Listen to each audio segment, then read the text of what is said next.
anything is possible. I love the spirit of that. I love the spirit of that. I don't believe it's true.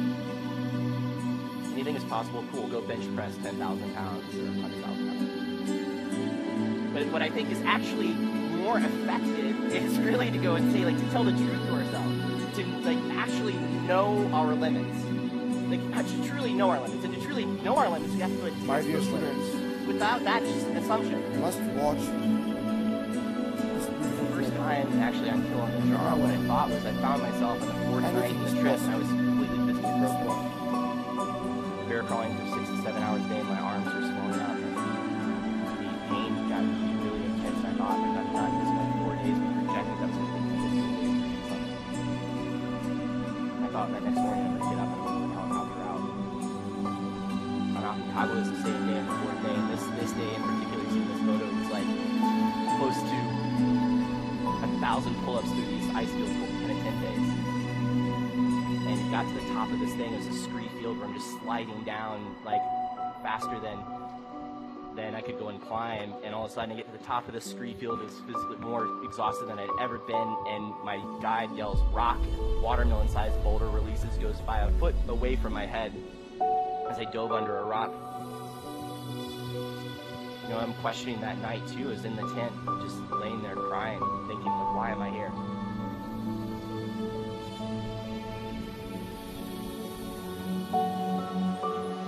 When I was born, my parents had no idea I was going to be born with a disability. It was a very sudden thing, and the ultrasound technology was a lot different. They had normal checkups, normal ultrasounds, normal pregnancy, normal first birth up until I was born. And then in those first couple of days, the conversations were kind of grim, you know. You're going to have to probably take care of Kyle with everything. You're going to have to feed him and clothe him and dress him. He's never going to really be able to do much of anything on his own. It's kind of what their prognosis was. My grandparents, just within hours after I was born, they were in Fort Wayne, Indiana, and hopped in the car, drove to DC, and my grandma told my mom, she said, you know, if you could just look at his face, look at his smile, see his eyes, you know that everything is going to be okay.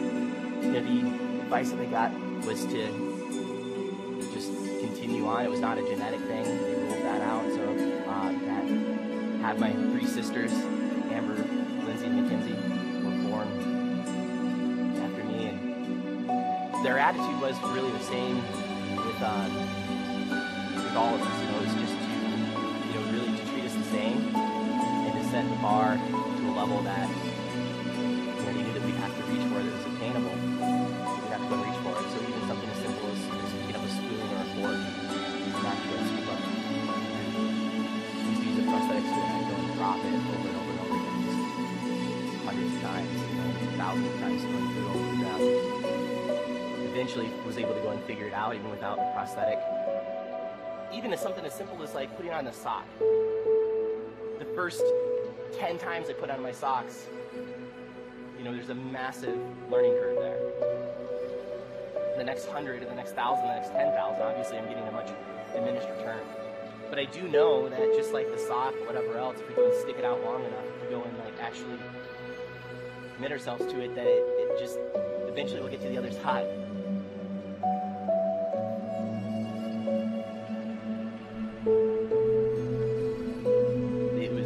Last day, wake up at 6 a.m. We had to hit the summit by 4 p.m. where we had to go and like turn around nearly 23,000 feet. The summit was in sight.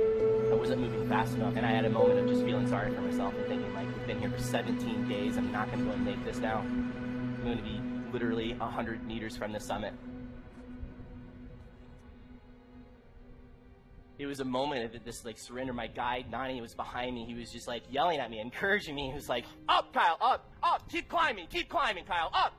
So then it was, you know, at that point, it was like I see my friends like hitting the summit, and I'm thinking like, we've been here for 17 days. I'm gonna, you know, I'm gonna go and waste this, not gonna go and make it. And I was like, you know what? This is a stupid thought. Like no amount of thinking about this or whatever, wanting to be on the summit or imagining how far we've come, it doesn't matter. The only thing that matters is right here. It was literally just, it was turned into a game. It was what I could see in my speed goggles. My head counted what I could see in my speed goggles. I was like, that's the only 3 feet that I have to deal with right now. And then I'm going to go ahead, there's another 3 feet to go into it, and another 3 feet. about an hour and 15 minutes later, he told me to stop and look up. He was 15 minutes away from the summit. And a couple of minutes later, I'm staying on the roof of South America with some of my best friends, and it was an amazing moment.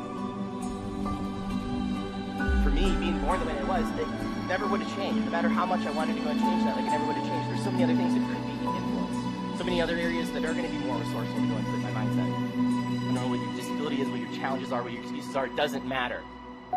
There's never been an excuse that we've ever uttered that's gotten us any closer to where we want to go with our lives. And it's not about taking on 50 things at once. It's about taking on maybe like one or two.